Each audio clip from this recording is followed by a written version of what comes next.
I would say my journey in the field of engineering started in 1979, when after completing my matriculation, I took admission in Government College for Girls, Sector 11, Chandigarh.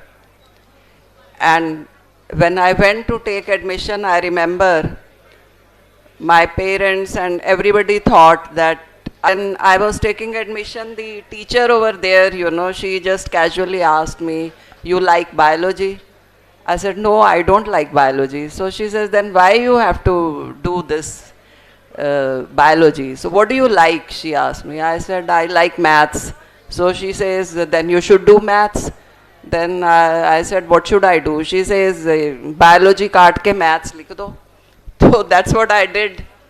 And then September में mid semester mid year exams होते थे, और जब mid year exams होने थे, so I gave a list of books to my father कि ये books मुझे ला दो. And then he got the books for me and he said कि इसमें बायोलॉजी की बुक का नाम तो तुमने लिखा नहीं है. एंड आई टोल्ड हिम कि बायोलॉजी तो मैंने लिया ही नहीं है. एंड ही वॉज शॉक्ड कि बायोलॉजी तो लिया नहीं है, तो फिर अब करना क्या है. तो मैथ्स की बुक क्यों मंगवाई है. मैंने कहा मैंने तो मैथ्स ले लिया. And I remember my parents, कोई मतलब एटलीस्ट फॉर अ मंथ हमारे घर में मेरे पेरेंट्स यही चर्चा करते थे कि अब ये लड़की क्या करेगी, इसने बायोलॉजी तो लिया नहीं है, डॉक्टर तो बन नहीं सकती है. तो बट दे वर लाइक कि I have ruined my career by opting for maths. And my mother was a school teacher, so they were कि ठीक है, फिर कुछ ऐसे BSc MSc मैथ्स करके PhD B.Ed करके may be she will also have to be a school teacher and something like that. But they were really disappointed कि मैंने biology नहीं लिया and I cannot be a doctor. और फिर 81 में I remember when I came here for admission to Punjab Engineering College, on this very stage the teachers were sitting, 30 students, and probably in the first year around 250 students were admitted. And after I got the admission, then in the morning this counseling for admission was there, and in the afternoon we were supposed to deposit the fees. Or principal office used to be where now we have committee room, and when we go towards principal office, there used to be this window where we had to deposit the fees. And मेरा ख्याल है कि 500 rupees was the fees, and my father asked me, "Do I deposit your fees?" And मैंने पूछा कि मतलब अब आपको क्यों डाउट है कि फ़ीस जमा करानी है कि नहीं करानी है. And he told me कि will you be able to do this? ये तो मुझे लड़कों का कॉलेज लग रहा है और यहाँ पे कैसे पढ़ोगे तुम 4 साल. तो मैंने कहा कोई नहीं, आप फीस तो जमा कराओ, तो देखते हैं फिर आगे क्या होता है. And really that was the time कि अगर इंजीनियरिंग कॉलेज में 1000 बच्चे थे तो लड़कियां तो शायद अराउंड 30 ही थी, और लड़कियों का कोई when I was in first year, Chawla was in final year, I was a day understanding हुई कि पंजाब इंजीनियरिंग कॉलेज की लड़कियां पंजाब यूनिवर्सिटी के हॉस्टल में रहेंगी. तो पंजाब यूनिवर्सिटी के हॉस्टल में, सरोजनी हॉल हॉस्टल में लड़कियां रहती थीं, तो एक कमरे में 3 लड़कियां रहती थीं. और जो हमारी कॉलेज की प्रॉब्लम है वो ये है कि फर्स्ट ईयर में ही इंजीनियरिंग ड्राइंग करनी होती है, और वो जो ड्राइंग शीट्स बनानी पड़ती हैं शाम को और रात को, तो 3 लड़कियां अगर एक कमरे में हो तो वो ड्राइंग शीट्स कैसे बनाएंगी after the college hours in the hostel. वो तो पॉसिबल ही नहीं था. तो फिर लड़कियों ने ये इशू फिर से रेज़ किया कि ये मतलब इतनी ड्राइंग शीट्स तो 3 लड़कियां एक कमरे में रह के नहीं बना सकती हैं. तो 11 सेक्टर में था एक वर्किंग वीमेन हॉस्टल था, तो फिर लड़कियों को वहाँ एडजस्ट किया गया. तो वो समय था कि हम साइकिल पे कॉलेज आते थे, और कोई ये फ़ोन वगैरह तो नहीं होते थे जो आजकल हैं सब बच्चों के पास. तो वो वक्त ही बहुत डिफरेंट था. मगर यहाँ पे वाइवाज वगैरह की बात हुई तो ये मेरे ख्याल से हर बैच में कुछ ना कुछ ऐसे वाइवाज होते थे, और आजकल क्योंकि व्हाट्सएप ग्रुप में सारे क्लास फेलोज कनेक्टेड हैं, तो ये जोक्स हर बैच के ही हैं। और हमारे बैच का भी एक जोक है कि वो एक हमारी लैब होती थी जहाँ मोटर्स पे एक्सपेरिमेंट करते थे, डीसी मोटर, एसी मोटर। तो वाइवा में एक हमारी क्लास के बच्चे को टीचर्स ने पूछा कि अगर डीसी मोटर को एसी सप्लाई दे दें तो क्या होगा। तो पहले तो वो लड़का चुप रहा, तो फिर टीचर ने पूछा कि अगर डीसी मोटर को एसी सप्लाई से कनेक्ट करें तो बताओ मोटर चलेगी कि नहीं चलेगी। तो कहता चल तो जाएगी पर वो बात नहीं बनेगी। तो ये हम जब भी बैठते हैं यही बात होती है कि वो बात नहीं बनेगी। तो ये जो एक्स्ट्रा करिकुलर एक्टिविटीज़ होती उस समय भी होती थी। आज बच्चों ने इतनी अच्छी परफॉर्मेंस दी। मुझे याद है कि जब मैं यहाँ पढ़ती थी तो हमारे तब भी एक एनुअल मैगज़ीन थी जो पब्लिश करते थे, जिसमें बच्चे अपनी पोएम्स और स्टोरीज़ वगैरह पब्लिश करते थे। तो मेरी क्लास फेलो थी मोनिका नाथ, वो एडिटोरियल बोर्ड में थी। तो उसने कहा कि हम स्टोरी करेंगे on the first female student of Punjab engineering college. तो उस समय ईमेल वगैरह कुछ नहीं होता था, और ये मोबाइल फ़ोन भी नहीं होते थे, और लैंडलाइन फ़ोन पे भी मतलब वो first female engineer of Punjab engineering college तो अमेरिका में सेटल्ड थी, तो उससे फ़ोन पे बात करने का भी कोई रास्ता नहीं था।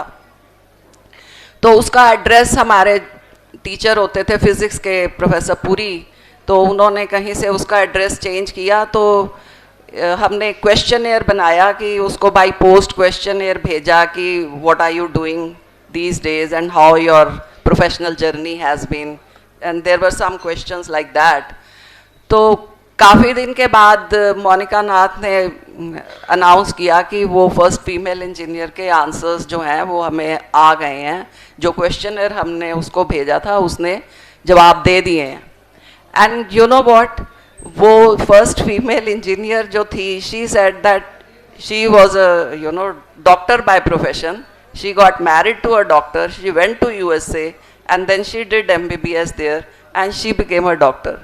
तो जहाँ से मेरी जर्नी शुरू हुई थी हम वहीं पहुँच गए कि वो इंजीनियरिंग करके भी डॉक्टर बन गई। पर मैं ये कहूँगी कि पंजाब इंजीनियरिंग कॉलेज ने सिर्फ इंजीनियर्स ही प्रोड्यूस नहीं किए हैं। आपने देखा कि एक तो डॉक्टर भी प्रोड्यूस किया है, बट बहुत सारे ब्यूरोक्रेट्स प्रोड्यूस किए हैं। बहुत सारे मेरे क्लास फेलोज थे जिन्होंने इंडियन इंजीनियरिंग सर्विसेज के एग्ज़ाम्स दिए और ज्वाइन भी किया उसको। तो आज भी जैसे मैं 1985 बैच की हूँ, तो जो एडमिनिस्ट्रेटर हैं धर्मपाल, वो मेरे बैच के ही हैं। We were class fellows, both of us are from electronics and communication engineering department of Punjab engineering college. और जो विजय जंजुआ हैं इस समय चीफ सेक्रेटरी पंजाब, वो भी हमारा क्लास फेलो है। और जब मुझे वाइस चांसलर का ऑफिशिएटिंग चार्ज मिला तो मुझे इतने पंजाब इंजीनियरिंग कॉलेज के एलुमनाई के फ़ोन आए कि मैं बता नहीं सकती आपको कि ऑस्ट्रेलिया, कनाडा, अमेरिका, हर जगह से मुझे फ़ोन आए। मेरे हस्बैंड को फ़ोन आए कि we are so proud alumni of Punjab engineer, मतलब he is expected to become chief secretary of Karnataka soon. तो पंजाब इंजीनियरिंग कॉलेज ने बहुत से ब्यूरोक्रेट्स प्रोड्यूस किए हैं। और एक यूनिक जो हस्ती पंजाब इंजीनियरिंग कॉलेज ने प्रोड्यूस की है वो इंजीनियर जसपाल भट्टी जी हैं। और मैं ये कहूँगी कि जब when he must have started doing all this on this very stage, it must have been his hobby, or he had that creativity in him that he could do all this, that he could generate this comedy from whatever bad practices we have in our society. And he was not even sarcastic, but he did it in a very funny way, all these things. So I'm sure this was his hobby, but then somewhere along his journey this became his profession. He was there on the television, then in the movies, and while I was watching performance of the present students here, that was also very professional. So I was thinking that, whatever hobby you have, don't leave it when you become a professional. Pursue it.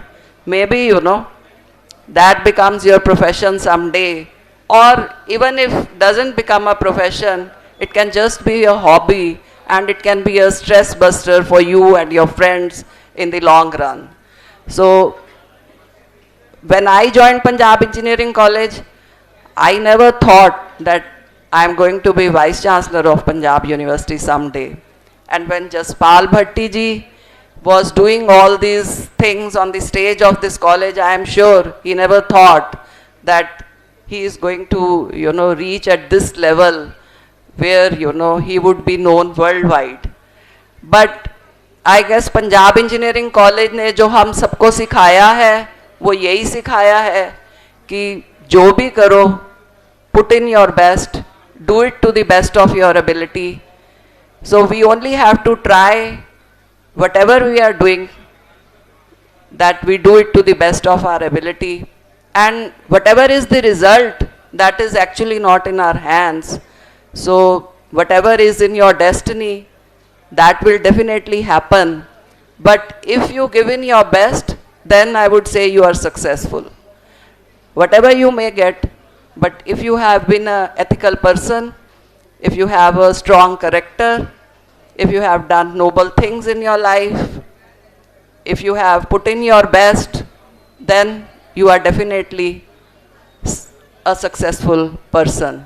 So that's what I expect that young students sitting here will do in their lives, that put in your best, whatever you do, and leave it to God.